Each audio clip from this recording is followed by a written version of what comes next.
दूषित लोक सकळे आस पीब जीवन जल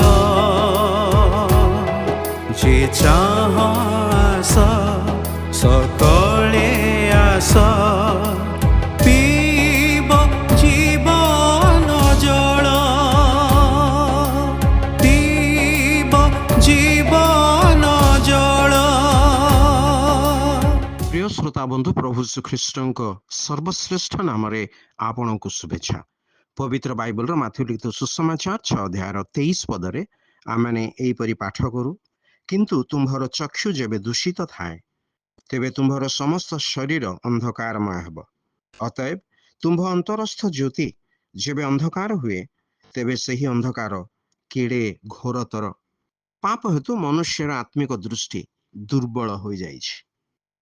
ईश्वरीय चिंता और स्वर्गीय विषय ता सकाशे कठिन, अव्यावहारिक, असंभव और असाध्य हुए।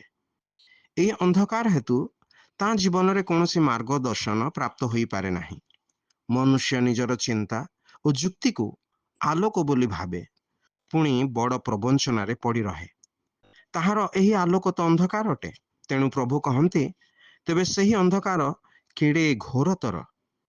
ए अंधकार मनुष्य को रक्षा करने निमंते प्रभु यीशु ख्रीष्ट पाप मनुष्यर पापर बोझ आपे बहन करी ताहार दंड भोग करी क्रूसरे बलिदान हेले, मृत्यु पुनर्थित हेले, जेपरि जी के तांकठारे विश्वास करे से विनष्ट न होई अनंत जीवन प्राप्त हुए।